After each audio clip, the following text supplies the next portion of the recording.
joining us. I am Renee Crain. I'm at the National Science Foundation in the Arctic Sciences section, where I'm a program manager for Arctic research support and logistics.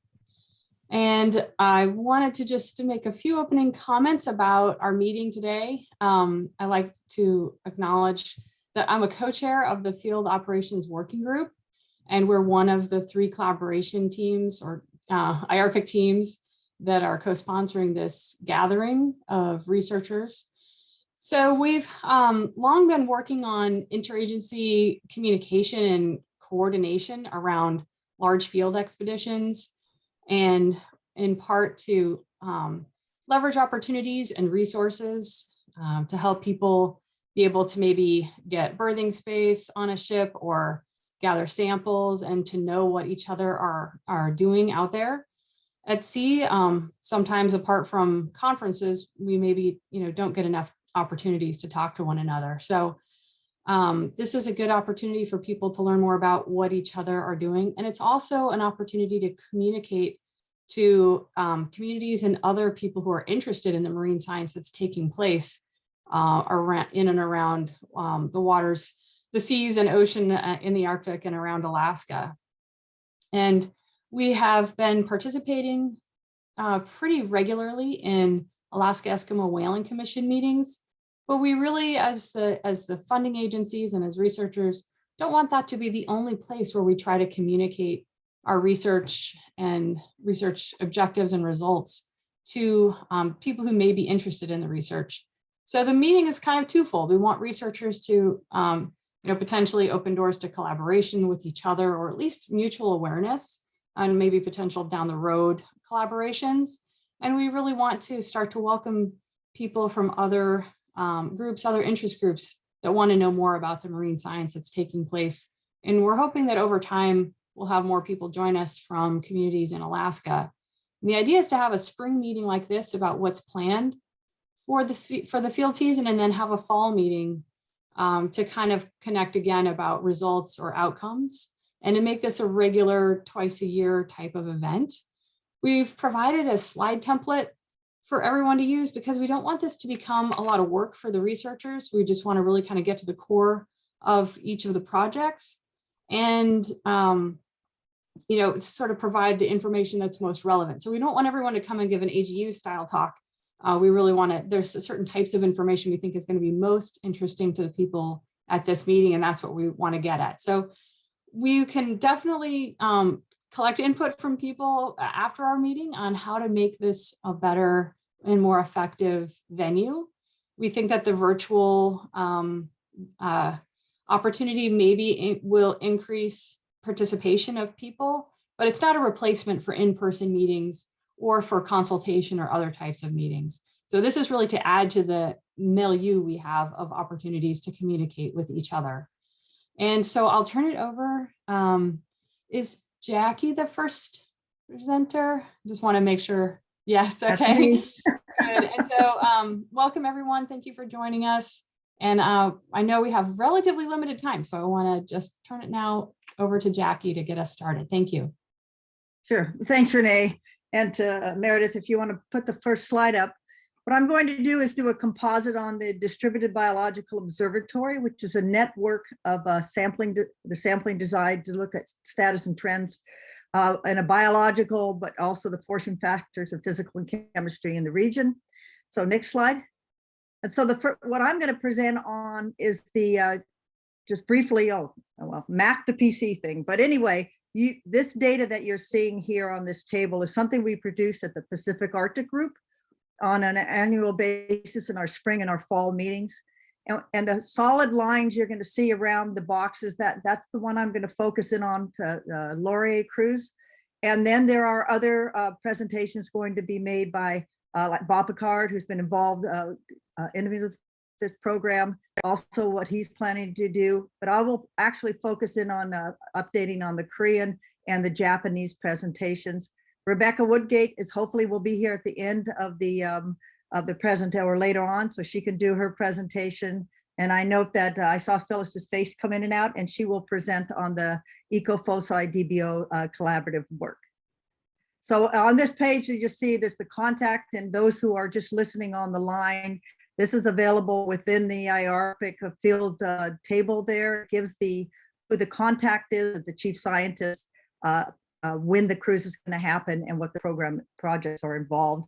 And on the right, you're seeing a figure of the DBO where we work in the Northern Bering Sea. These are standard time series lines, as well as boxes around them. So when we have seabird and marine mammal observing or other cruises that are offline, we have collaborations on that activity too. And we expanded into the Beaufort Sea in about 2015-16 with our Canadian colleagues to put these lines over towards the Canadian Arctic archipelago. Next. So for the Laurier cruise, this is the first one I'm going to mention here because it will be broad. Other aspects, as I said, other folks are running their participation in the DBO. But this is a joint Canadian-US activity. And I noticed that Bill Williams is on the line too. He'll speak about the their work up in the Canada Basin, but there's also involvement in DBO. We go out on the Canadian Coast Guard ship Sir Wilfrid Laurier every July. And we are departing on the 6th from Victoria this year, something we did last year also because of COVID. And then we get off in Utqiagvik on the 25th and return home. We oftentimes would leave from Dutch, but in the current situation, we are leaving from Victoria. You can see the research webpage site that's also on that cruise table that we have through IARPIC, and my email address on the bottom there. And you can see on the right, these are the standard locations. The green dots are the ones where we do full process measurements. So that means the physical, chemical measurements, water column, sediments, and seabird and marine mammal observations across these regions. The red dots are when we just look at the CTD. Next. And that's basically to fill in the hydrography between these time series sites. So the key questions and motivations for the DBO, both for the Laurier, which is a dedicated cruise for the DBO, as well as the other cruises that are going out that have embedded the DBO into their process cruises, are to look at the seasonal annual time series via measurements at these stations, as I just mentioned. There are also moorings at these sites, so we can tie the time series of the expeditions, which are fewer, and the moorings are giving you more detailed information. And then also satellite observations. So it's being used, this array, as a change detection array to, as I said, to track and identify biophysical responses. So key question, so what is the status and change going on? We know changes going on in the Pacific Arctic, but we do have past historic data that shows when there was more stability, and with the time series, what's driving those changes. And also we collaborate, as Phyllis will mention too, on the Eco-FOCI and the NOAA work between this NSF project and NOAA on food security topics, looking at the harmful algal blooms, but also the impacts of the prey for why there might be a northward movement of commercial fisheries in this area. The motivation is pretty obvious, I think, for everybody that's on the line here, and that is that we have, I gotta get my little timer going. We know that there's sea ice decline. We're seeing that impacts the changing of the habitat. We have warming seawater, which influences both the plant and animal types that are both in the water column and in the sediments. We are seeing changes in current flow and freshwater content, and some of that Rebecca will talk about, as well as others in this system. That has an influence on the biology. We are seeing changes in both water column and sediments. And these are important sediment animal dwelling animals. And this is important because they're the food for the marine mammals and seabirds. So they're going north, migrating through that system to feed on really productive regions. And some of those productive regions are changing their composition and their biomass. We are seeing a contraction of dominant food for these animals in that region. And we are looking at these physical drivers and biological response. Next. So as far as the next, I'm trying to, but the next question is it there we go. So the key activities, and you can see on the right there, the instrument you're seeing is a conductivity, temperature, and depth. It has bottles array, and we can click them on and off to collect water. The middle photo here is on the, that you're seeing the zooplankton collections that are done with these vertical nets. And then on the lower right, you're seeing our grab sampling, and this was on the Sekuliak last year in November. But basically, the DBO was built on an international and national basis. We got together, what ships are going where, what can we take advantage of those logistics, and there are key measurements that everybody, once we built that matrix, are collecting: temperature, salinity, and currents, as I mentioned, plants, chlorophyll, nutrients, and then carbon products. So that's the important in the carbon cycle. Looking at the plankton, what their composition, size, biomass. I don't have to read all of this, but well, who's living in the sediments? Again, who makes up that community? How many? And how much do they weigh? And how much food can they provide to upper trophics? Then associated with this, we have seabird and marine mammal surveys, periodically fisheries acoustics, depending on the vessel, as well as for bottom trawling. At the same time as there's field dip opportunities, we also have autonomous sensors through collaboration, gliders, and you'll see that's in the system. We have moorings and a sail drone, which I'll end this talk with. So and Meredith, give me a hands up if you within a couple of minutes. So the important part of that is that I just wanted to outline that these lines are embedded in process cruises, as I said, but also they're providing and being emulated and expanding for seasonal and annually through a Davis Strait development of a DBO, as well as the Atlantic DBO programs are also being used so we can have a Pan-Arctic perspective. Next.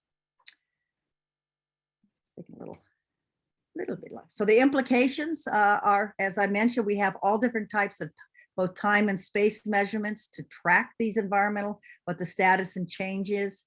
We are seeing a potential for restructuring trophic components. We see some of this ongoing, particularly in the southern DBO 1 and 2 areas in the northern Bering Sea. And this has an influence on carbon cycling, and all of that relates to where this water ends up going. And that is to the north into the Chukchi and into the basin, or to the along the slope area. As I said, we're seeing this restructuring of food for both water and sediments for upper trophic animals. It is also sampling because relevant to commercial traffic, particularly in the Bering Strait area, for the impact of these some of the findings of where these baleen whales and seabird strikes, and how to minimize that impact with this increased traffic. We are building a national and international collaboration and data sharing, and this is important for not only the scientists, but provides data for research managers and the public. Next. So areas of collaboration, there was a request as a birth space. These were close to departing in about 4 days, but so that's, we're at capacity. There is a Canadian required Canadian security clearance and COVID policy in play that has limited the number of people, reduced from what our normal load would be. But there's potential for, so I would advise to contact chief scientists beyond this year. Space, once again, collecting data for other teams. We've done that in the past also, and will continue. And that's, so it's important to use that table and contact the lead PI, the chief scientist. And can you make your data available? Yes, for this, the Laurier data, and for even our NOAA efforts. They are going into these data archives, either the Arctic Data Center, the National Center for Environmental Information. I would point out that NASA has the a link. You can download the satellite data that's relevant to the DBO as their contribution to the program.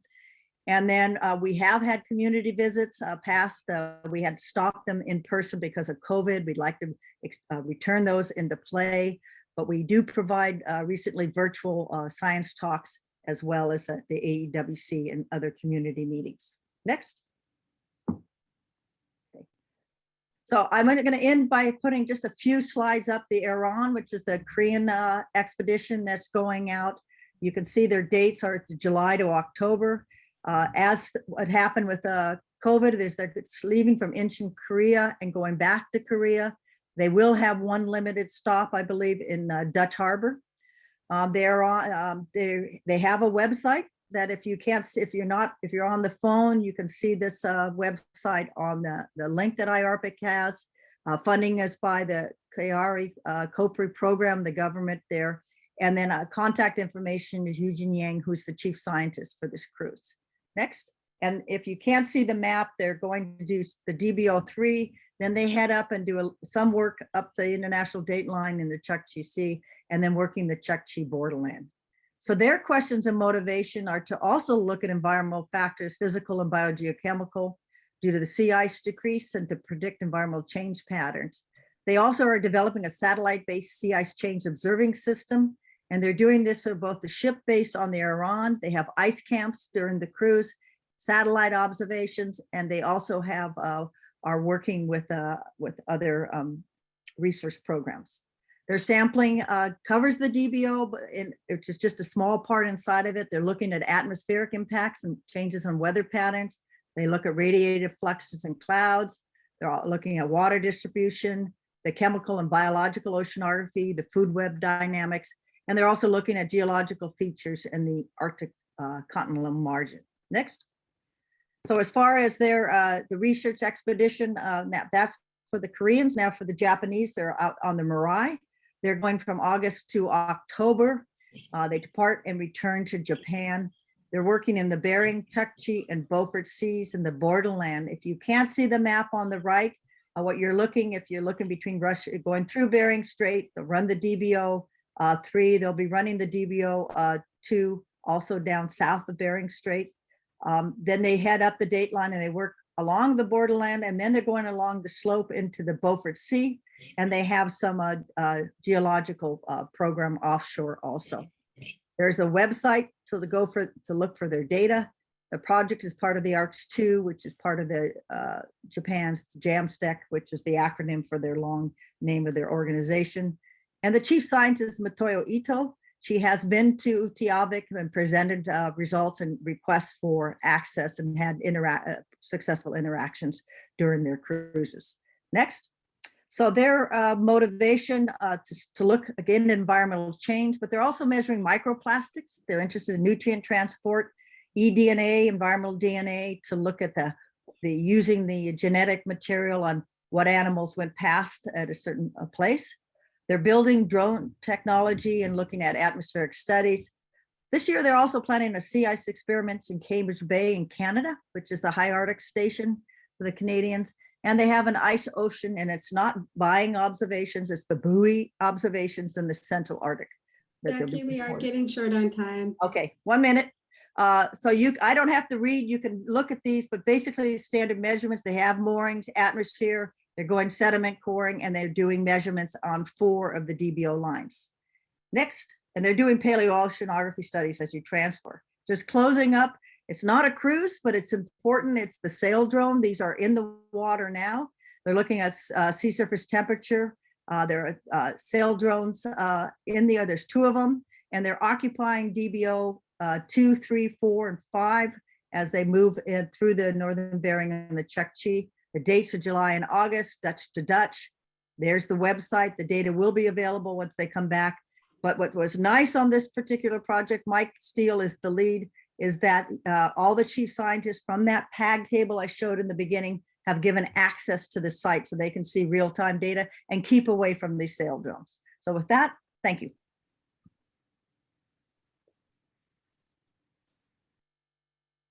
Thanks, Jackie. Carin, if you're ready. Sure. Hi, everybody.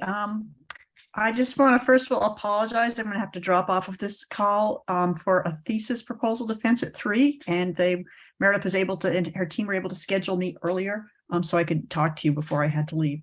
So the first project I'm going to talk about is the Synoptic Arctic Survey 2022 quote North Pole cruise. We'll see if we can get there, that Jackie and I are leading. This is part of the International Synoptic Arctic Survey program, and you can check that out going to their website. Next slide, please. And this is supported by the NSF. So our cruise is from early September until the very end of October. It's 56 days long. We're going to be going out on the Coast Guard cutter Healy. We're leaving and returning to Dutch Harbor, Alaska. The research area is the Central Arctic Ocean primarily. On the right, you see a draft cruise track. This is along the lines which we hope to sample. The eastern line is the 2015 GeoTraces line, so that we can get repeat measurements to compare with data, previous data where it's available. And the westernmost line is the line of the Arctic Ocean section from 1994. Where we actually go in is in part going to depend on sea ice cover. And if you want more information, the people to contact are me or Jackie. Next slide, please. So the main question is, what are the present state and ongoing major transformations of the Arctic marine system? And this is the SAS question. And specifically, we were looking at the ecosystem and carbon system, as well as the physical system on which those two systems rest. The objective is to describe the present state of these systems to provide the foundation against which future states can be compared to quantify change. And this is actually, it's a very lofty goal, but it's important to remember this is being achieved through synthesis with other international cruises that are being conducted by other nations that are part of the international SAS effort. So the idea is to get a pan-Arctic understanding of the states in the late summer, early fall. The key foci are the state of the ecosystem, the state of the carbon cycle, and ocean acidification and physical characteristics which drive the system and the carbon cycle. Next, please. So on the cruise, these are the variables that we'll be collecting. Data we'll be collecting. Physical oceanography, the hydrography, as well as fluorescence, et cetera, with the CTD, ocean currents from ADCPs, nutrients, chlorophyll, delta O18 of water and dissolved oxygen, mesozooplankton, macrobenthos, sediment characteristics, carbon sinking rates, new production, air sea CO2 exchange, marine mammal distributions, and seabird distributions. And one thing that's important to note is that all the underway sensors on the Healy will be running, and there are data streams that are not part of this project, but that we are going to be collecting the data for that will be available for people to use in the future. Next slide, please. So this is a very busy table. I'm sure you can all peruse it at your leisure by looking at the recording later, or maybe they're going to post these presentations. That would be helpful, I think.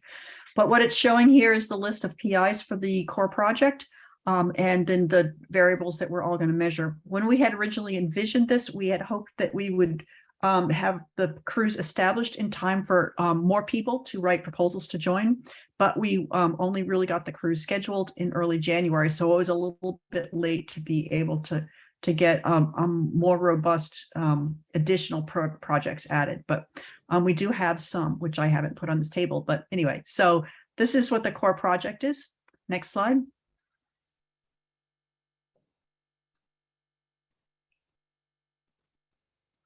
Coming. Okay. So the implications and broader impacts, we want to establish a contemporary baseline for the Pan-Arctic system that can be used to detect change.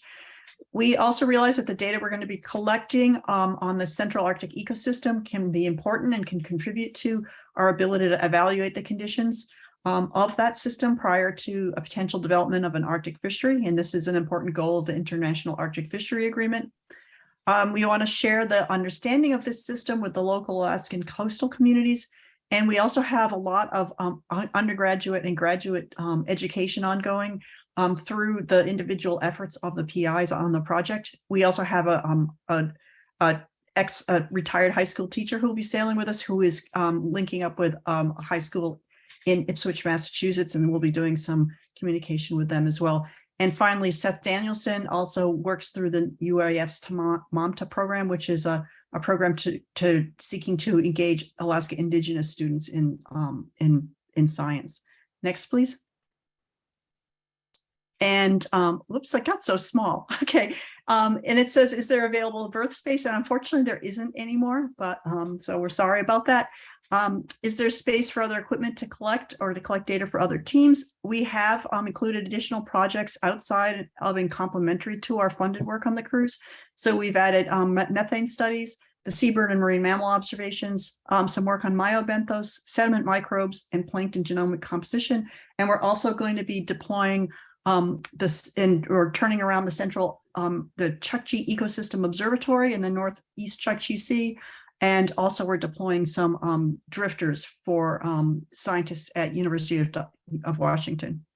And data will be available to the SAS international collaborators for synthesis during the year following the cruise, and to the scientific community through the Arctic Data Center, and I believe also the RTR repository.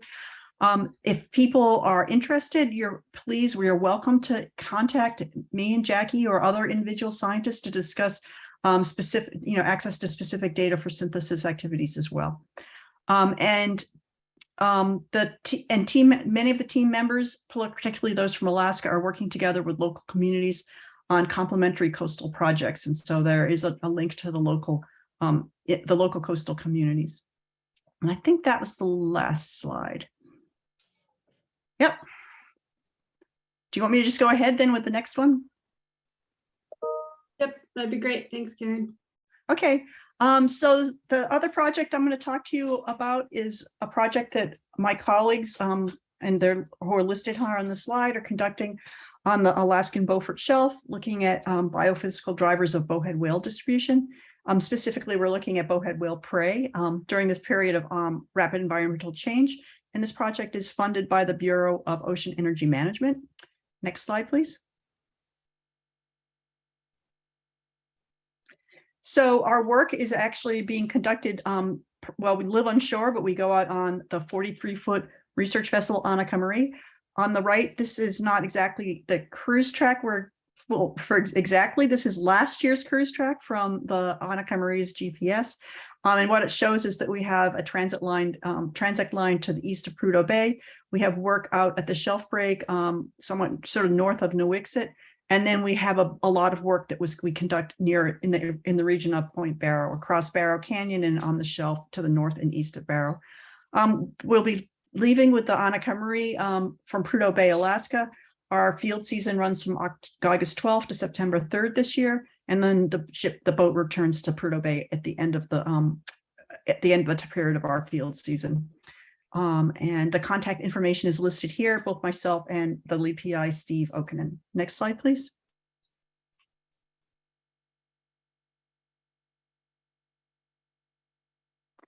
So the motivations lie in basically the work that we conducted at Point Barrow for 11 years, from 2005 to 2015. During those years, we demonstrated that patches of krill are reliably found in the shelf there in response to local wind forcing and upwelling, and they're then available as prey for the bowhead whales. So the bowhead whales, when they migrate in the fall, they will reliably show up near Point Barrow on the shelf and be available for the local communities for their indigenous whaling. However, since the end of our work there, there were at least 2 years, 2016 and 2019, when the whales were migrating too far offshore during the fall whaling to safely hunt. And one potential thought is that persistent west or downwelling winds were characteristic of those years. And so there was no upwelling of krill and concentration of krill on the shelf. However, it's important to look at the krill populations reliably and regularly so we can understand if that could be the reason or if perhaps something else is going on in terms of the supply of krill to the northeastern Chukchi Sea. But unfortunately, there was little work ongoing that would have shown if the krill prey were still available to the whales. So the project renews sampling near Point Barrow, as well as at a couple of other key locations on the mid-shelf and east of Prudhoe Bay to understand year-to-year changes in bowhead whale prey and perhaps whale presence during this ongoing environmental change. Next slide, please. So the key activities of our project are to sample along these transects that I mentioned before. We'll be collecting hydrographic and bioacoustics data and plankton samples, from which we'll analyze abundance and then size and age, and we'll be observing marine mammal and seabird distributions along the transects. We'll also be measuring krill and key copepod species size and condition, carbon and nitrogen, and we'll be looking at population structure of the krill and the copepods using mitochondrial DNA analysis. This year we'll be turning around 3 year-round moorings equipped with a CTD and ADCP and acoustic recorders that would be recording marine mammal vocalizations, as well as all kinds of other noise. At the shelf break northeast of Prudhoe Bay, at about 153 degrees west on the shelf break and on the western side of Barrow Canyon. And we're also going to deploy 2 additional moorings equipped with acoustic zooplankton fish profilers at the Barrow Canyon and 153 degree west locations. And then we deploy a short-term mooring on the shelf equipped with a CTD and ADCP. It's about at the 20-meter isobath, and we've done that for a number of years as well. Next slide, please. So what the implications or broader impacts are is to determine if there have been changes in the availability of krill that could affect the bowhead whale migration and distribution patterns, to understand how alterations in broad-scale atmospheric forcing and local wind conditions might impact the availability of krill near Barrow, especially near Point Barrow, to provide understanding to the local community of the status of the whale prey availability and the potential influence on whale migration patterns and distributions, and then provide data to BOEM so that BOEM can better manage environmental impacts on human, marine, and coastal environments in regions where offshore energy and marine mineral resource development might be occurring. Next slide, please.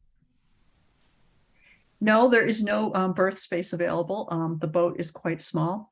And no, there isn't any really any opportunity for other equipment or data to be collected for other teams.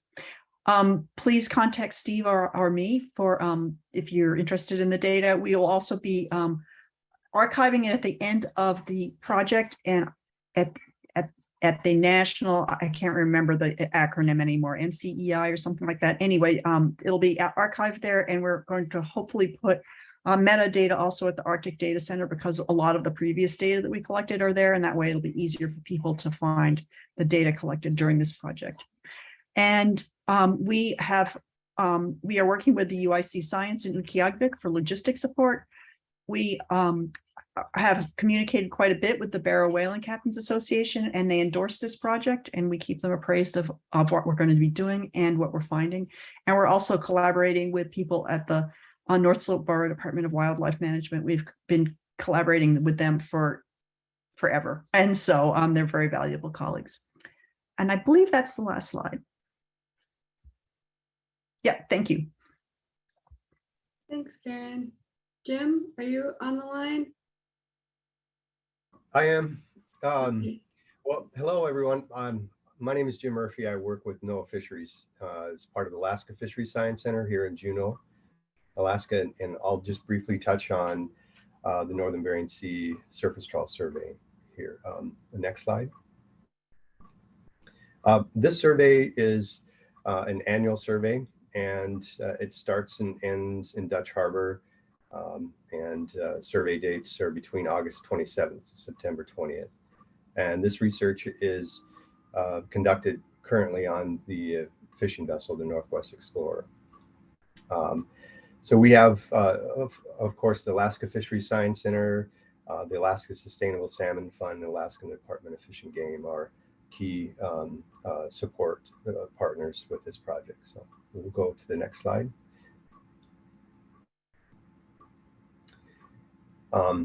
While we're getting there, I'll mention that this figure on the right is the station locations that are planned for this year.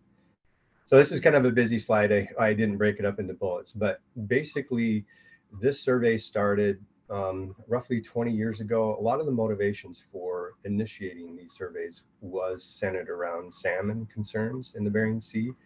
But this survey is also conducted under our ecosystem branch. So we have both kind of full ecosystem assessments that are supported by the survey, as well as some of the original objectives that we had in evaluating the ecology, the marine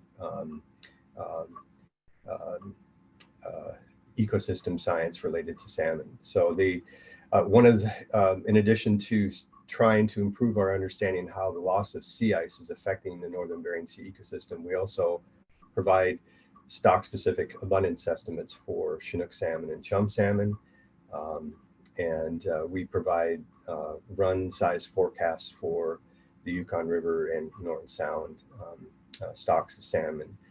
So the ecosystem component covers everything from phytoplankton, zooplankton, nutrients. We also provide an assessment on forage fish and seabird and marine mammal distributions in the Northern Bering Sea.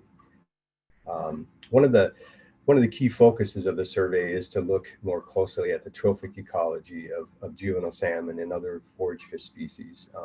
This last year, 2021, we also added a benthic component to look at more closely at conditions that are affecting the survival of juvenile snow crab and other benthic species. So next slide.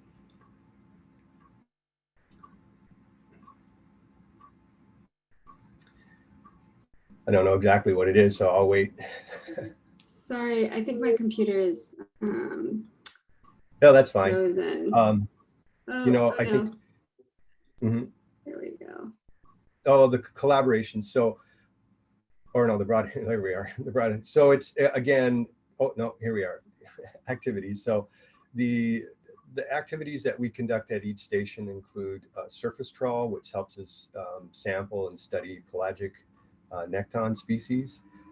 We also sample the physical and biological oceanographic characteristics with a C2D and a rosette bottle sampler. We sample zooplankton with bongo nets. We collect information on sediments and benthic and fauna with a grab. We sample benthic species with a focus, obviously, on the juvenile snow crab populations in the area using a beam trawl. And then we have seabird and marine mammal observers that conduct line transect assessments of the distribution and abundance of seabirds. So, next slide. So I've kind of touched on this. Everyone knows the concern over the loss of seasonal sea ice and its impact on ecosystem, Northern Bering Sea ecosystem. The juvenile models in particular are important because we've largely been able to establish that the critical survival periods for some species of salmon like Chinook and pink salmon are occurring during their early life history stages. But other species like chum salmon, what we've seen is collapse of chum salmon, that's occurring at a very different life history stages, occurring during their later marine stages.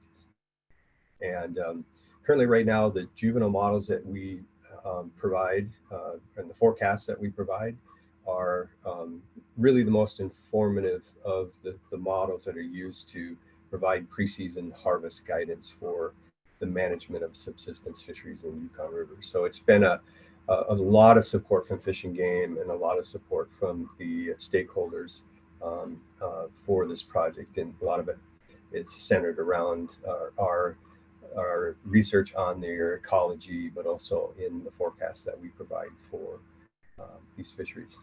Next slide.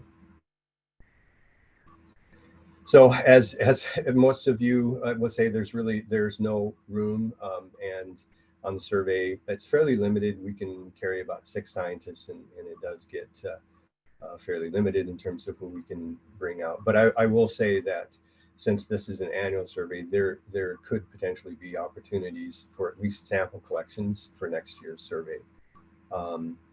We provide annual summaries of the survey data in presentations to local communities in the region, and we are always working very closely with stakeholders and fishermen for direction and advice on research in these communities. A lot of the communities were particularly important in establishing these surveys 20 years ago. Their concern and interest in salmon ecology in Bering Sea was a big part of establishing the survey.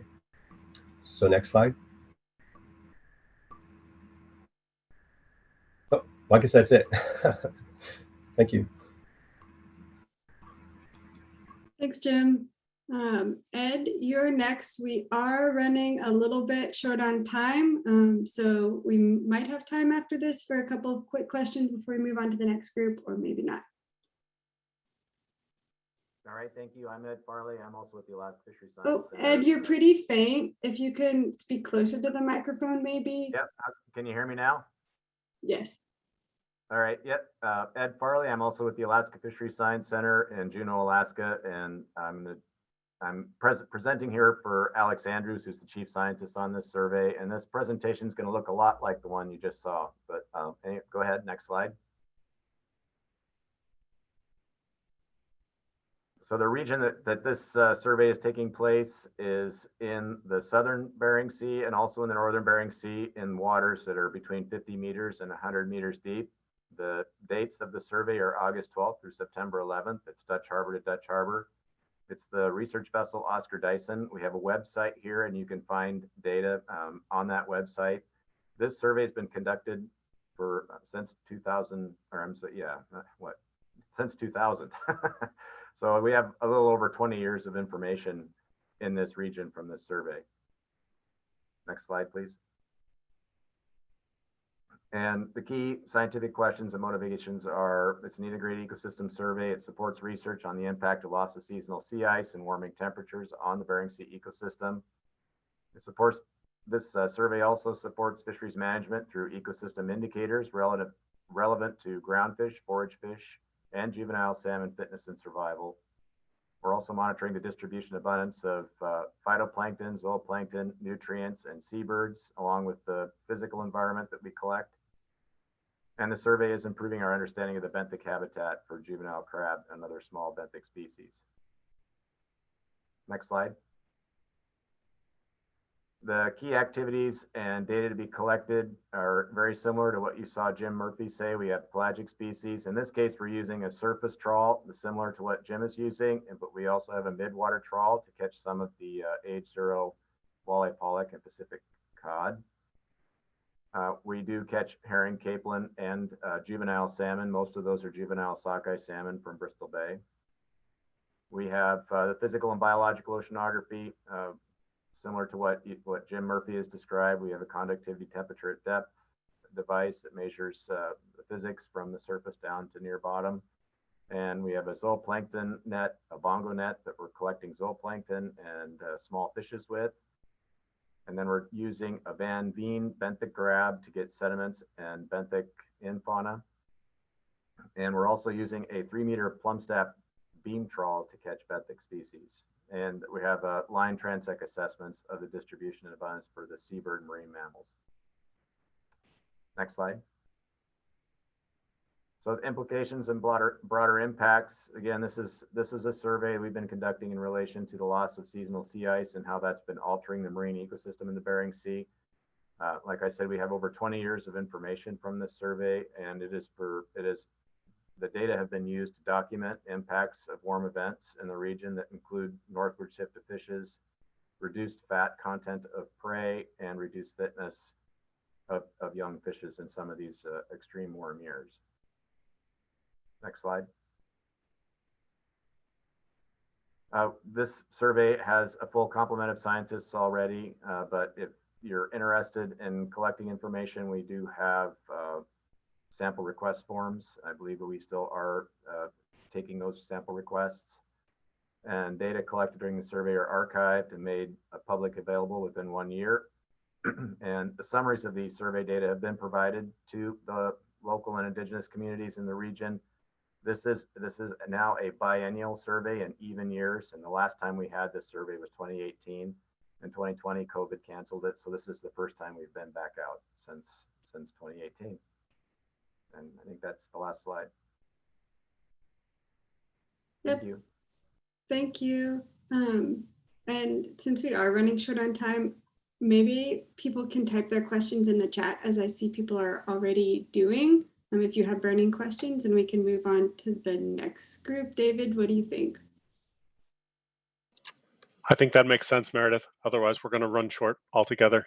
Thank you.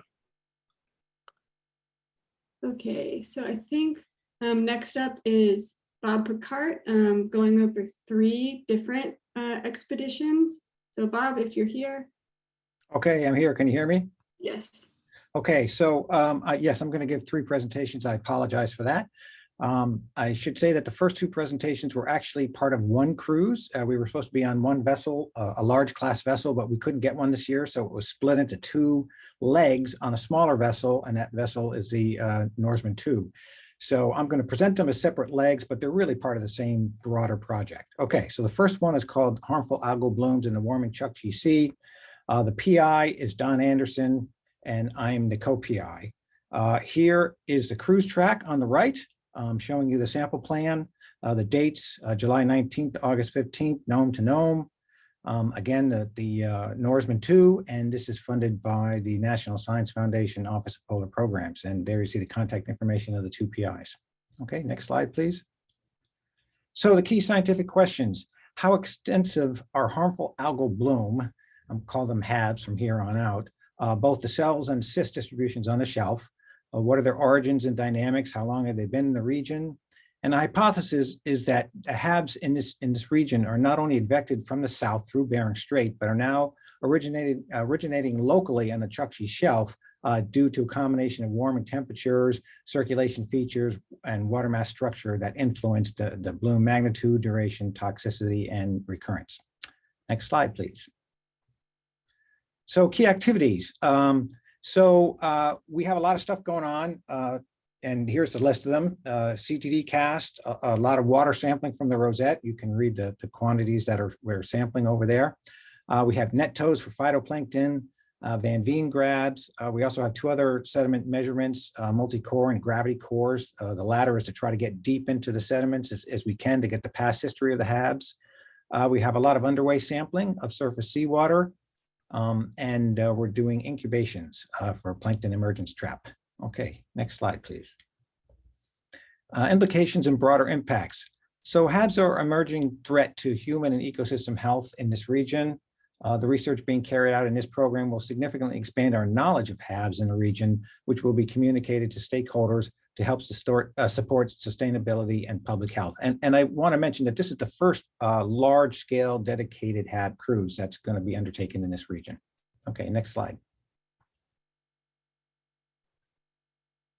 Okay, so here's the related project. It's got a different name, a high-resolution multi-tracer biogeochemical survey of the Pacific Arctic. The PIs are Miguel Goni and Laurie Jurenic from OSU, along with Dean Stockwell from UAF. Next slide, please. So the cruise track on the right is going to look awfully similar to one that I just showed you. In fact, it's identical. The plan is to try to occupy the same set of stations. The cruise is 1 week shorter. It's only 3 weeks long, but we're going to be taking less measurements. So we're hoping to still cover the same real estate. Again, Nome to Nome on the Norseman 2, funded by the National Science Foundation Office of Polar Programs. And there's the lead contact down there, Miguel Goni. Okay, next slide. So key scientific questions and motivation. So productivity on inflow shelves like the Chukchi Sea seem to be increasing significantly. And the big question is, what are the mechanisms supporting this increase? And how does the biogeochemical setting relate to harmful algal blooms? And like I said, this is related to the project that I just presented to you. So we're going to use a suite of productivity tracers that allow us to see where, when, and how much biological productivity has occurred throughout the sampling area. And a key to this thing is that they're measuring at very high resolution, so they can relate patterns to potential mechanisms that may be important. Next slide. So here are the set of measurements we're doing. So a little bit different in the second leg is we're going to focus a lot more on the underway sampling. And you can see there's 4 different things that we're sampling. I'm not going to list them there, but or talk through them, but there they are. Again, very high resolution. But in addition, we'll still be doing the regular CTD casts, the water sampling from the rosette with similar properties being measured, and a lot of productivity incubations. Next slide. Okay, implications and broader impacts. So dramatic changes underway in the Pacific Arctic region have the potential to alter the ecosystem functioning. And by understanding the mechanism supporting the productivity increases in the region, we can better predict that there will be shifts in the timing and location, which will ultimately propagate up through the food web. Okay, next slide. So Meredith, you seem to be missing my last slide on both of my presentations where we talked about the availability to collaborate. Okay. So I don't know what happened there, but I can briefly summarize that in both of these cruises, it's a very small vessel and we do not have any extra berths. And we also don't really have a lot of leeway to take additional measurements, but potentially we could, as long as it's not a big ask. So feel free to reach out to me and we'll see if we can accommodate you. And also we're missing the part about the, sort of the broader implications, but hopefully they'll be on the slides for people to see later. I guess you really wanted to keep me to my 5 minutes. Okay, so the last talk here is a different project, and I'm the lead PI of this one. It's called Monitoring the Western Arctic Boundary Current in a Warming Climate. Okay, next slide.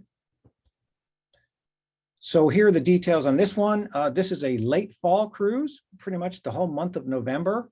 We're leaving from Nome. We're returning to Seward, and the locations are the Chukchi Sea and both the US Canadian US Beaufort Sea and Canadian Beaufort Seas. And we're going to be on the Sikuliak, which we need to be on an icebreaker because, as you can see, this is the time period where freeze up is happening.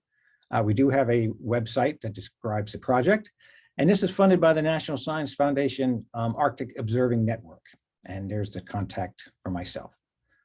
Okay, next slide. All right, here's the cruise map. And so this extends from Bering Strait all the way over to Amundsen Gulf in the Canadian Beaufort. And again, it's late fall. This is the tentative plan, and we're hoping to, do this if we can. But I should point out that, this is also the freeze up period, and also we get some multi-year ice over in the Canadian Beaufort. So we'll see how far east we can go. But this is the tentative plan. All right, next slide. The key scientific questions and motivations. What dictates the strength of the Western Arctic boundary current, and how does it change from year to year?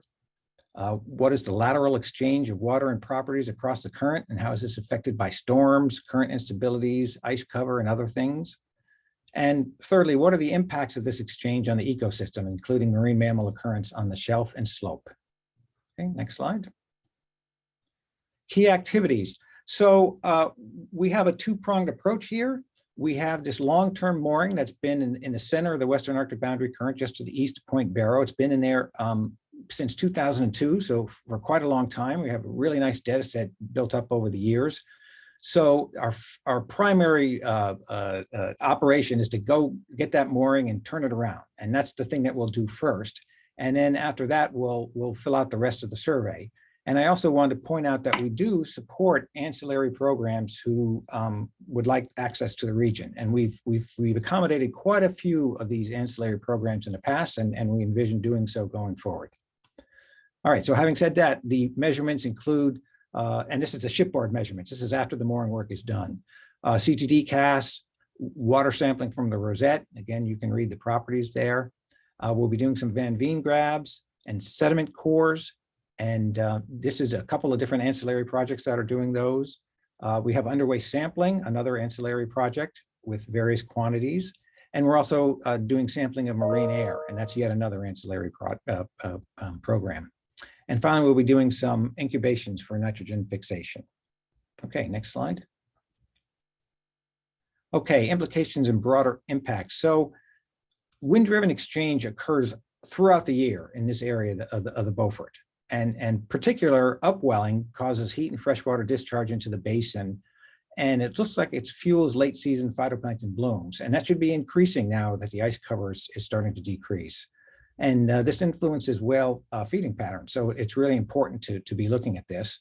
And on the other hand, downwelling, which is almost as common as upwelling, is one of the main mechanisms for ventilating the cold halicline. So because of the decreased ice and increased storm activity, both these processes, upwelling and downwelling, should be enhanced. And this project will help us understand the associated impacts. And it's also going to help us understand the far field consequences of some of the drastic changes that are taking place with the Bering Strait inflow. Okay, next slide.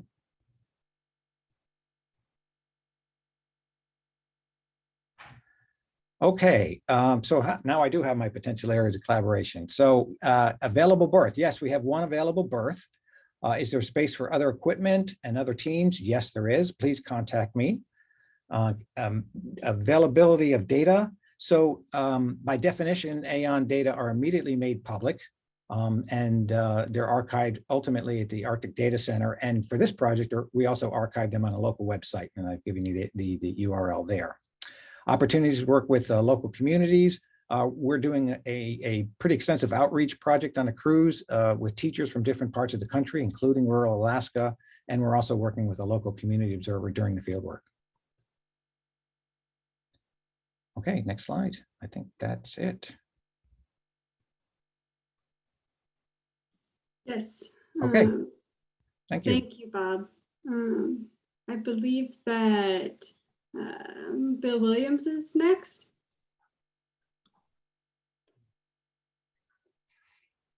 Bill, are you there? I'm here. We can hear you. Okay.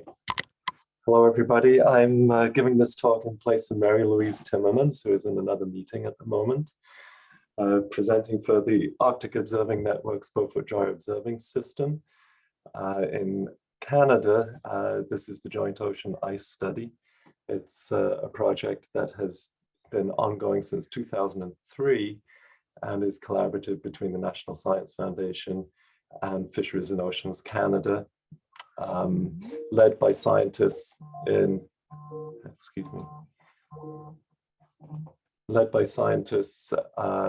Woods Hole Oceanographic Institution and Yale. Next slide. So this is our cruise track. It's a generic cruise track. Those are the stations we do each year. The blue ones are CTD stations, and the red ones are the Beaufort moorings that are turned around each year by Woods Hole Oceanographic Institution.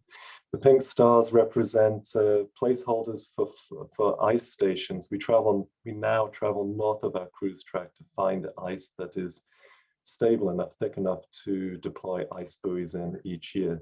And there are 4 stations that we do. The dates, 15th of September to 13th of October. We begin in Kagluktuk in Nunavut and end in Kagluktuk. It's the Beaufort Gyre region. And the ship is the CCGS Louis S. Saint Laurent, Canada's largest icebreaker. The best website for the program is Woods Hole Oceanographic Institution, and that is also the best place to find data for the program collected together. The projects, as I said, is supported by the National Science Foundation and Fisheries and Oceans Canada. It's currently led by Isabella Lebras from Woods Hole Oceanographic Institution and Mary Louise Timmermans from Yale. These people have taken the lead from Andrei Proshetinsky at Woods Hole. And I lead the program on the Canadian side. I'm with Fisheries and Oceans Canada. Next slide. We monitor oceanographic conditions in the Beaufort Gyre, have been doing so since 2003. These are summertime or fall expeditions, and we're looking at the response to interannual decadal and climate forcing. The biggest question we have is the freshwater accumulation in the Gyre, and that's why I've included this plot showing the freshwater relative to a salinity of 34.8, beginning in 2003 and going to 2021. The numbers at the bottom of each plot are thousands of cubic kilometers of fresh water, and the numbers on the plots are meters of fresh water. We expect the Beaufort Gyre to accumulate fresh water during anticyclonic forcing and to release fresh water during cyclonic forcing. Since we began monitoring the Beaufort Gyre in 2003, has been a very prolonged anticyclonic forcing mode that we think will change soon. There are signs that it will change. When it changes to a cyclonic mode, the Beaufort Gyre will release fresh water. And these freshwater releases are thought to be the causes of great salinity anomalies in the northern North Atlantic, where they increase freshwater stratification there and suppress convection in the northern North Atlantic seas. We have many other motivations. The cruise is run as an interdisciplinary cruise, looking at biology and geochemistry as well. This is also a place where, for example, this is also a place where multi-year sea ice melt caused corrosive conditions for shelled organisms at the surface, beginning in 2007. Okay, next slide, please. Key activities and data to be collected. We turn around the 3 AON BGOS moorings, recovery and redeployment. There are 4 ice-based observatories at which we deploy ice-tethered profilers, tethered ocean profilers, seasonal ice mass balance buoys, and Arctic ocean flux buoy. The grid of stations is a grid of 50 CTD rosette profiles with extensive biogeochemical sampling. We do vertical nets for zooplankton, and that's about as high up in the ecosystem as we go. We are also sampling for phytoplankton and RNA and DNA with the biological sampling from the rosette. We do XCTD casts to increase resolution of horizontal resolution of the CTD stations that we do. Extensive underway measurements and ice observations, both from the bridge of the ship and also on ice during the deployments of the ice-based observatories. Next slide. Potential areas of collaboration. Is there available berth space? No, there isn't. There usually is. This is a change. One of the lowest level on the Louis Saint Laurent has been declared too noisy for people to live on. And so we're now a full ship every year. Is there space for other equipment? Yes, absolutely. We run the cruise with watches to collect quite a lot of data for people who are not on the ship. So if you have a program which doesn't use additional wire time, because we're very short on time, there is potential for us to do it for you. And I'm very open to extending the cruise in interesting directions so that we can understand more about the geochemistry of the Beaufort Gyre, air-sea exchange through the marginal ice zone, changes in the lower trophic levels of the ecosystem of the Gyre with the changing sea ice, all that sort of thing. I'm interested in hearing from people who would like to make additional measurements and fitting that person on board if we can, taking data for them if we can. We've been making data available for other teams since 2003, and as I said, the best place is the project website. The data go out to many other data portals from there. We've not been working with Indigenous and local communities, but Mary Louise and Isabella have proposed to do so. And I think we're waiting for the results of that proposal.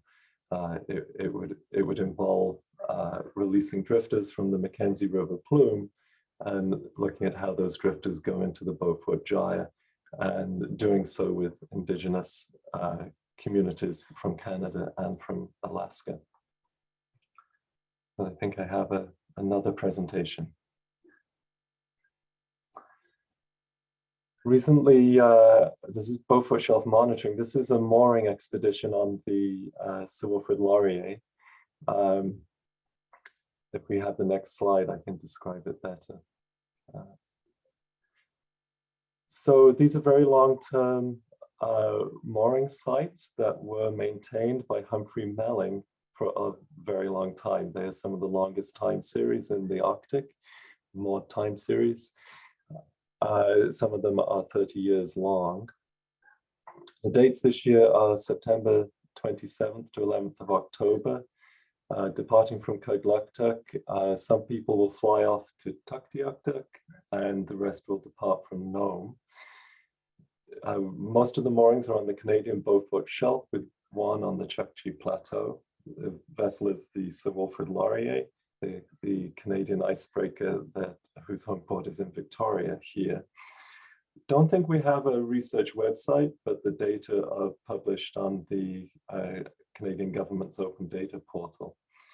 It's fully supported by Fisheries and Oceans Canada now. You can contact me for this cruise. I am an interim lead of this expedition while we find a replacement for Humphrey Melling, who has retired. And so it's essentially a mooring turnaround cruise that complements other programs on the Canadian Beaufort Shelf. Next slide, please. So as a mooring program, the program was built around documenting marine climate and also hazards to shipping, looking at norms, natural variation, extremes, and progressive change. The moorings have ice profiling sonars on them with very, very carefully worked up sea ice thickness, drift, and hazardous features data. They look at the sea surface for storm waves and storm surge, ocean currents, ocean water masses, sediments in the seawater. We have a program looking at organic contaminants. And with all these moorings, you can look quite carefully at nutrient upwelling. And with AZFPs on the moorings, look at zooplankton variation as well. And there are ambient sound recorders on most of these moorings in collaboration with Bill Halliday at UVic and Kate Stafford, I think, at the University of Washington. I think I have that right. Next slide, please. So 15 oceanographic moorings to recover and redeploy, continuous underway measurements, one oceanographic section at DBO 8, the easternmost distributed biological observatory. We tow a CPR along the route up to the mooring on the Chukchi Plateau and tow it back south again through the Chukchi Sea. We complement the Beaufort Gyre program by deploying XCTDs across the southern Canada basin, and also deploy some drift bottles to see where they go, I suppose, to entertain a local citizen scientist. And that's a nice collaboration too. Next slide, please. Is there available berth space? No, there's only 6 berths available for this stage of the Laurier expedition. So there's no additional berth space. And with only 6 people on board, we have limited ability to collect data for other teams. And we try to keep that at a minimum, but I'm open to hearing from people. And yes, the data is available. There's some backlog at the moment in processing the data, but yes, it's available. Best to contact me for recent data, I think. Opportunities to work with Indigenous communities. Yes, not directly on this cruise, as it's simply a mooring turnaround cruise, but there is a long history of collaboration with the Indigenous communities in Nunavut and the Northwest Territories, between DFO and those communities on many programs. And so I would see this program as supportive of those programs where we do collaborate with local communities. Thank you.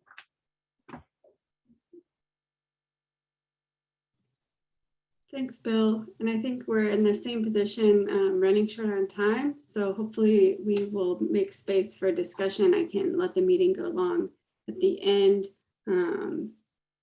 And Sarah, you were next. David, did you have any advice before we get started, how we want to wrap up the rest of the meeting? Still trying to chunk on that a little bit because I know Phyllis has joined us as well. I just encourage folks to keep their remarks on point and be as brief as possible, so we could try to allow a little bit of time for those announcements and a short discussion at the end. Thanks. Thank you. Sarah? Okay, can you hear me? Yes. Yeah, okay. Hi, my name is Sarah Stienessen. I also work for the Alaska Fishery Science Center. I work with the acoustics group, and I'm here to talk today about our survey that we do every other summer in the Eastern Bering Sea. It's a biennial acoustic-trawl survey for walleye pollock. Okay, next slide. The research details, ours has started already. We're like halfway through our cruise, so this is kind of a mid-field season for us. It was scheduled to begin on May 27th, and it runs through early August, and we do this work in 3 legs. We run a series of north-south parallel transects starting in Bristol Bay on the east and running westward up to the US-Russia convention line. In some summers, we actually go into Russia and survey, and we apply every every year that we're out there to go into Russia. And sometimes it's denied and sometimes we're allowed to go. And this year was the first year, about in March, we actually rescinded our application to go in there. And we decided this was not a good year to go into Russia. So we just are this year going right up to the convention line. And we go in and out of Dutch Harbor. And we surveyed the Eastern Bering Sea shelf aboard the Oscar Dyson. And we run from the shelf break, which is about 1,000 meters, up inshore to about 50 meters. That's kind of the depth range of the transects. All right, next slide.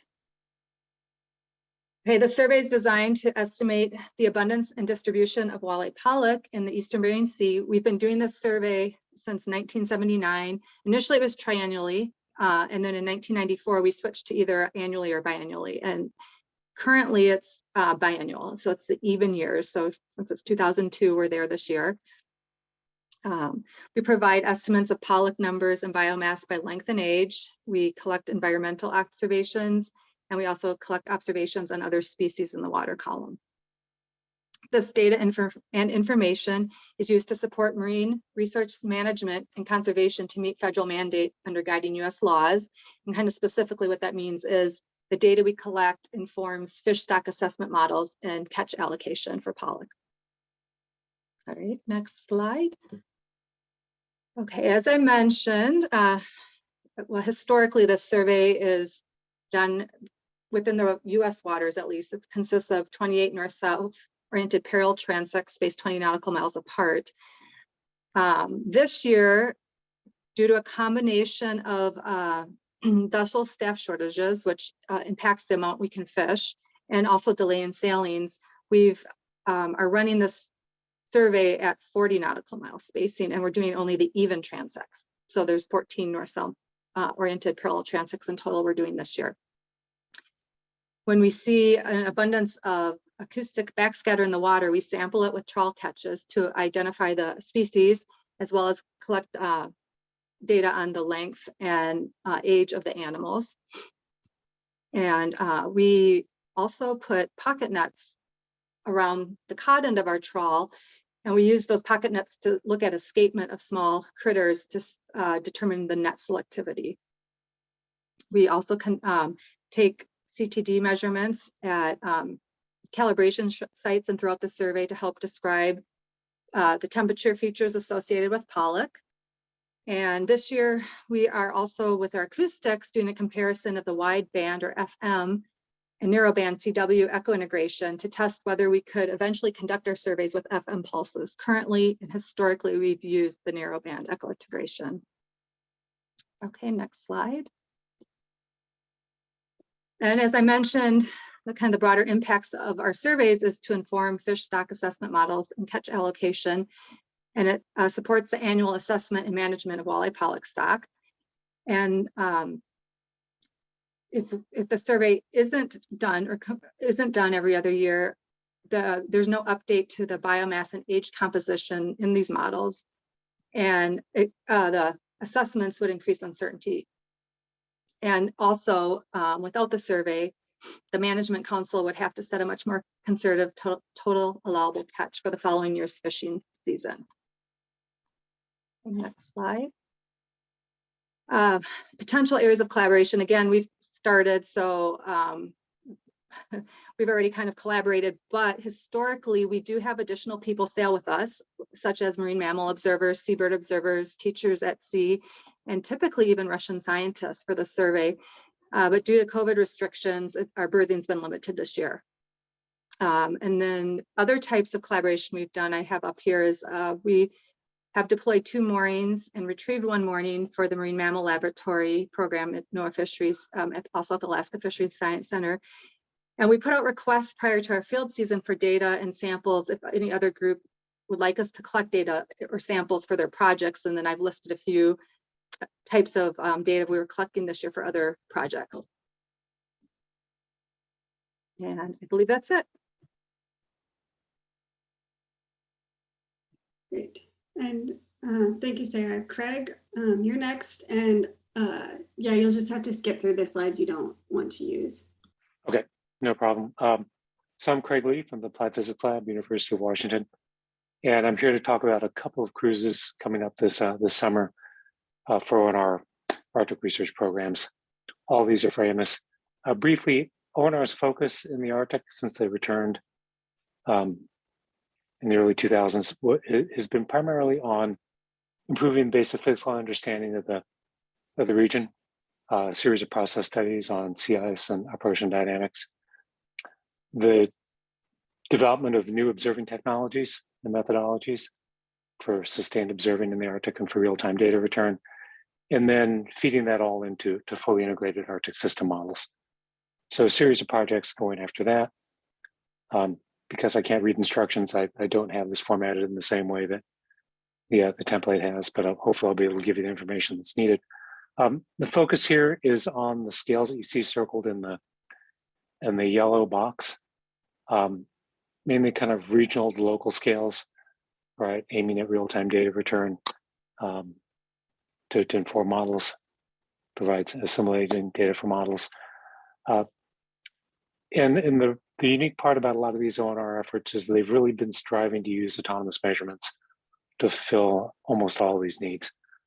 So not relying on ships or ice camps to provide most of the information, but relying on moorings and various kinds of autonomous instrumentation. Whoops, sorry. Next slide, please. I've been looking at my own deck here. Next slide, please. Next, please. And one more. That's just where we need to be. Okay, so quickly, the Arctic Mobile Observing System Program is what the ONR calls an IMP, or an Innovative Naval Prototype. It's primarily technology focused, so really focused on the development of autonomous instrumentation, and in particular, a network system of autonomous instruments that would be capable of persistent measurements year-round in the Arctic and bringing that data out in something that resembles real time. Although it's technology focused, we've been essentially harnessing the fact that we have all those platforms out there to collect science data, primarily focused on upper ocean dynamics because that's what we have, but also on trying to explore new ways to collect boundary layer atmospheric measurements and spatial measurements. But what you see if we move through this is in the upper left-hand corner is what we call an ice gateway buoy heavy. These are large spar buoys meant to be able to withstand multiple freeze-ups and meltouts. And we've got one up there that's been up there 3 years drifting now. Large battery payload solar panels. The newer versions are being used to mount atmospheric sensors on to try various methodologies for unintended atmospheric sensing to see what's possible. These are also being used as docking stations for autonomous instruments as well. Going down to the lower left, these are a light version of that buoy, mainly used for navigation and communications. And then on the right-hand side, we have long-range autonomous gliders, a shorter range, propeller-driven, much faster, heavier payload underwater vehicles, and floats, all of which are part of the system to try to provide persistent measurements. But the real trick has been to try to network that. Now, if we go to the next slide, please. Into the system that you see in the cartoon here. So the idea being that we have multiple gateway buoys put out, autonomous instruments surrounding them. The faster ones are using the gateway buoys to dock, recharge, and communicate. The lighter weight ones are just using the gateway buoys to communicate data back to shore. So this is a way to get data out from under the ice and back to shore in real time from mobile instruments that are under the ice. Obviously, instruments that are tethered to the ice have access to the surface and to satellites.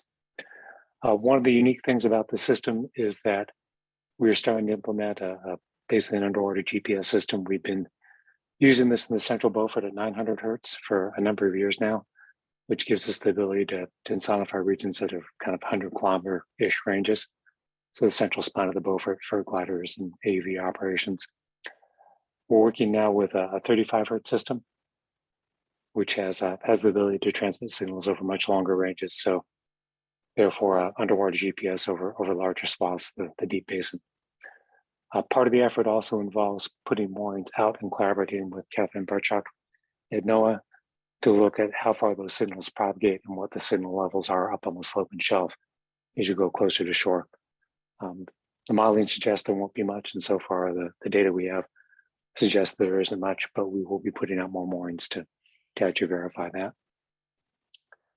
And that has been an ongoing conversation with the Alaska Eskimo Whaling Commission and with local communities about what's going out and what they're doing.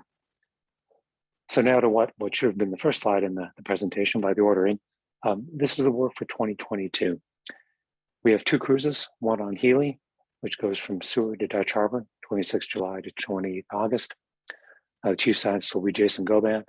And the primary purpose of that cruise is to recover moorings that were deployed in 2021, deploy a series of 8 AMOS moorings, deploy one of the heavy spar buoys, and various times instrumentation to go along with that buoy. That will be followed later in the summer by Sequoia, 14 September through 28th of October. Chief Scientist for that cruise will be Luke Granville, who's on the line right now. That cruise will recover the very low frequency mooring that Healy put out a little bit earlier in the summer. We don't intend to keep that out there all year on this round. It will rendezvous with large spar buoy and recover the Remus, or the autonomous underwater vehicle that was docked to it. So we basically have a 3-month test of that. Do various testing with floats and gliders in support of the program. And finally, likely deployed up to 10 moorings for Phyllis Stebano and Catherine Barchuk and NOAA PMEL as part of this collaboration. And what you see in the chart there are the various operational sites for the cruise. Yellow dots are recoveries, the green dots are deployments, and the magenta dots are notional sites for the very low frequency mooring. We'll pick one of those 4 sites to put the mooring out on, depending on what ice conditions are. Healy is full and both schedule-wise and berth-wise, so we have no ability to really take on extra work on Healy. Skuliak has a bit more flexibility.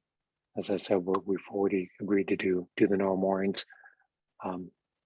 So we could talk about other possible operations going off of Skuliak. And that is what I have. Thank you.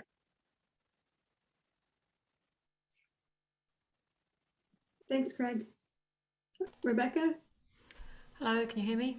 Yes. Okay, I can be really quick. I'm Rebecca Woodgate, University of Washington, and my co-PI on this is Cecilia Peralta-Ferez. Next slide. And we're continuing a project that we started in the Bering Strait in 1990. Our cruise dates this year is a short cruise, 10 days, 8th to the 18th of September, from Nome to Nome, working in the Bering Strait and the Southern Chukchi Sea, again on the Norseman 2. The website you can get just by Googling Bering Strait and my name. This is NSF Arctic Observing Network funding. And my contact information is woodgate@uw.edu. Okay, the cruise map on the right shows our typical cruise, and that's what we'll intend to do this time. Series of sections across the main flow through the strait.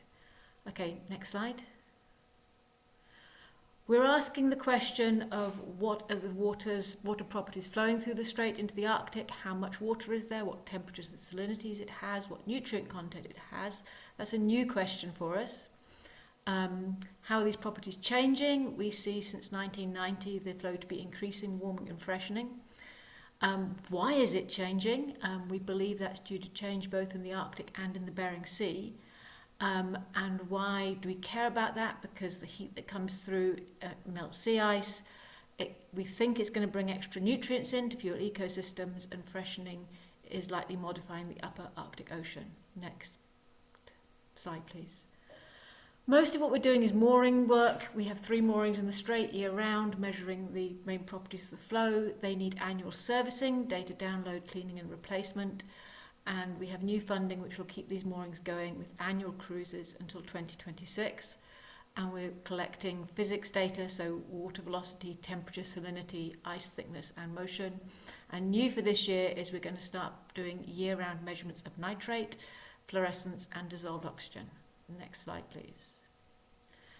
The implications of this, or to understand what's happening in the Chukchi and the Western Arctic, you really need to know what's coming through the Bering Strait, how much it's changing, and if you're going to predict it, you need to know why. And this information is used by a host of programs, from phytoplankton to humans, and included in data model computer models of the region. And we provide data products for all of these projects and a fieldwork framework for others working in the Strait, such as Marine Acoustics by Kate Stafford. Next slide. Is there available berth space? Maybe. I have some people who might come but may not come, so you can let me know if you want to. We see what we can work out. Other equipment, again, possibly we can accommodate that. Again, please get in contact. Our data is available on our website, and if you want more processed information, please let us know. It's also archived at NCEI and other places. And working with Indigenous communities, Gay, I saw your note there. We'd love to get back into doing straight science. That was an autocorrect there. And in 2013, Julie Remy-Jacobian helped us. We joined her effort to look at the Indigenous knowledge of the currents in the Strait, and that was a really informative experience, and we'd love to do more of that. Okay, I think that's it. Thanks, Rebecca. We have one more speaker, and that's Phyllis. Phyllis, are you there? Yes, I'm here. Okay, thank you. If you want to go ahead, and I will also just note, yes, this meeting will be recorded, so if you have to drop off, we understand.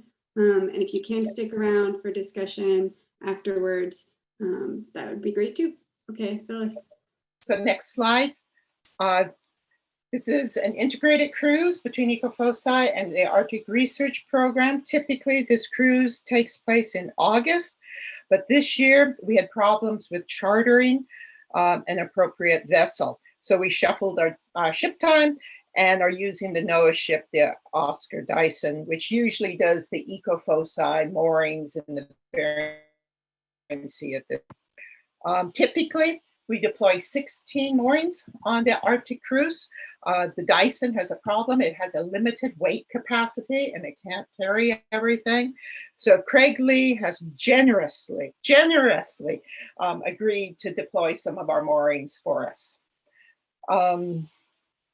So this is the basic track of the Dyson. We'll sail out of Dutch Harbor, go north, doing some Eco-FOCI work. M8, it will be deployed for the 19th year at that side. Go north, do all the DBO stations. Southbound will be a long transit. We'll do the 70-meter isobath, which is one of FOCI's major things, transits, and then we'll return to Kodiak. Next slide. So the key question is to understand the relationship among climate, fisheries, and marine mammals and the environment. And the focus is to continue the long-term observations, including DBO, Eco-FOCI transits, and moorings, and also to develop some new tech. Next slide. So the key activities is, of course, the core ship-based samplings, which are the CTD, zooplankton, etc. The one thing we won't do this year is we will not do any of the sediment work because we can't do it on the Dyson. We don't have enough space or weight. A variety of moored time series, including a sediment trap at M8, DBO1, a variety of Catherine Burjock's marine mammal passive acoustics, and we'll deploy an eDNA sampler at M8 this year also. New technology is just critical to improve our measurements. The one thing I'd like to point out is the rise mooring shown in the lower right. This mooring is deployed, a surface mooring. When ice approaches, we keep track of it at the lab. We tell it to sink to the bottom, sits on the bottom. It has a sensor that listens for ice after spring, a certain date in spring. When the ice has been gone for at least 10 days, it comes to the surface. The data from these moorings are the prowler, which is an instrument that goes up and down in the water, measuring temperature, salinity, oxygen, chlorophyll, et cetera, et cetera. That data will be available in near real time I don't have a web page yet, but it can be found on the Eco-FOCI web page. So in addition, we'll deploy some new Alamo float, well, some older Alamo floats, 2 of them in the Chukchi, and that data will also be available. They're profiling floats. So, and then of course we'll do the standard DVO stations next.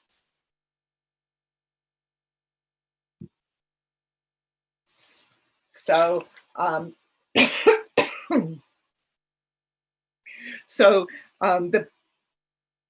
this is the primary goal is foundational observations, and they're critical for managers, other scientists, and also used heavily in calibrating and validating the newer models that are becoming available, particularly MOM6. The technology transfer is also a critical component. We're trying to operationalize most of this new technology for use. So next slide. So this cruise is already heavily integrated with numerous groups. While right now there is not any available space, by next week, there may be one spot. There may be one berth available. Give me a call if you have an interest in that. Other equipment, if it's lighter than air, we can bring on new equipment. If it's heavier than air, no. We can collect data for other groups. If you have an interest, please contact me. Our data is public once it's been processed and etc. And usually the data, at least the CTD data, is available as we exit the ship. As with others, we are opportunities with local communities. We haven't done much in the last few years because of COVID, but we participate in the Strait science talks, AMSS, etc. Thank you.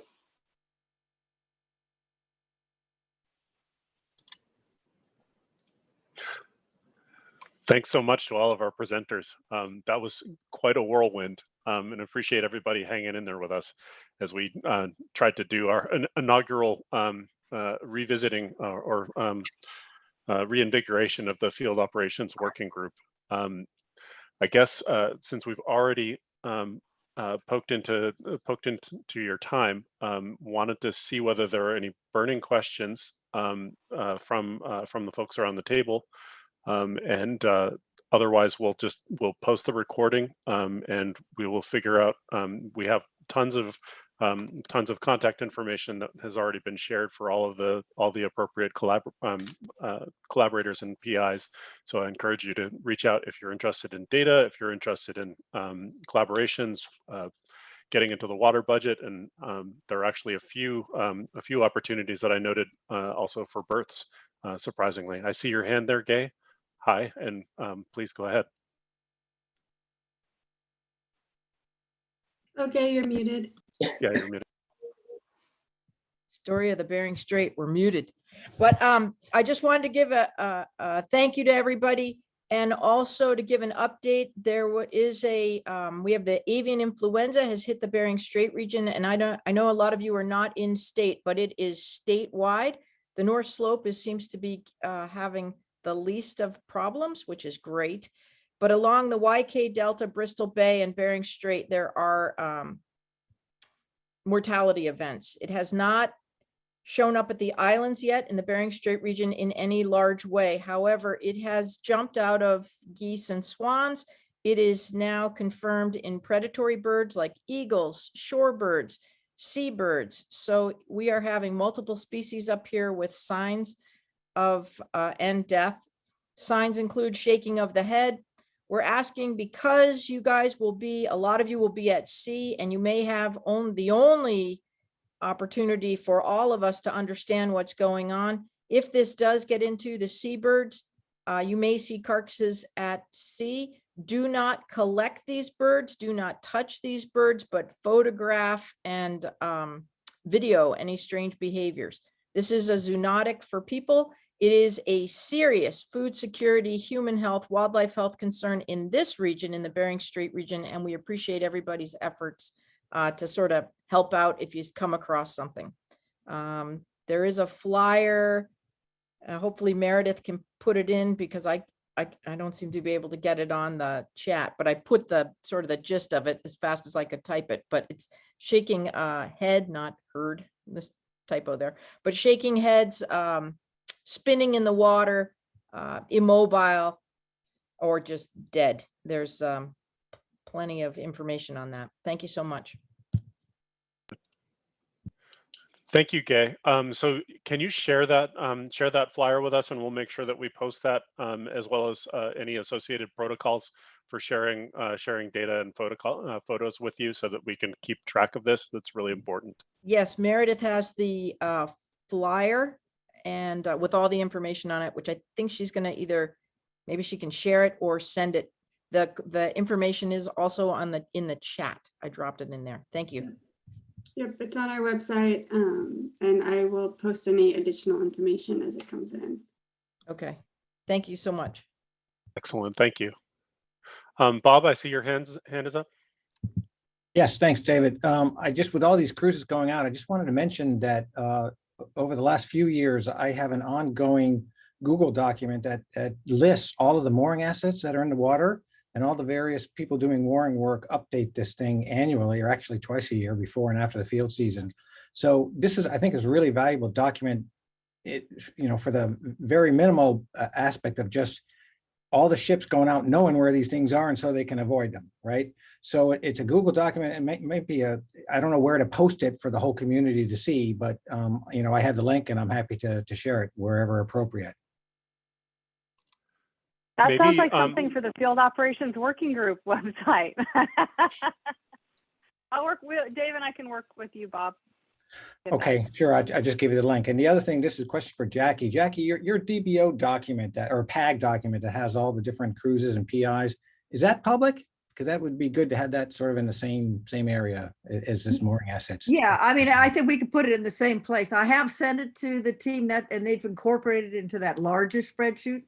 But I am posting it on the DBO website, and Bill will put it into the PAG website. So I think this would be the place for it, although it's already embedded inside the full field Excel sheet this group has. But I think I'm happy to because we update that every 6 months, when we have the information. So Renee and David, and Meredith, if you want that in addition, I'm happy to just make sure that's a landing page for that. Yes, I think that's really important, Jackie and Bob, to note. I love these additional resources, and I guess keep them coming.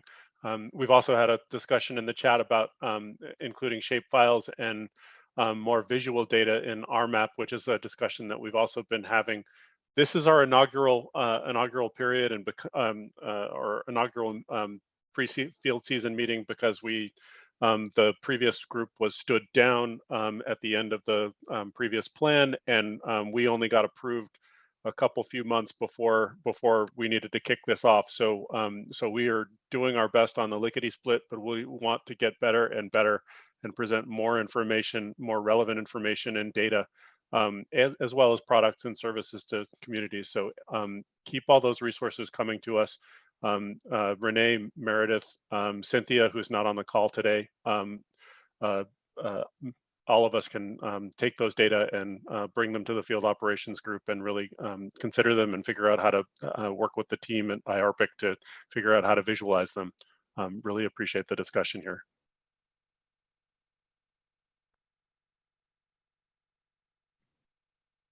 All right, thanks everyone. I think we'll wrap it up because we've gone past time. All right. Thanks. Great. Thanks a lot. And have a great Thanks so much, season, everyone. Take All care right. out there. We will see you on the other side, folks. Thank you so much. Yeah.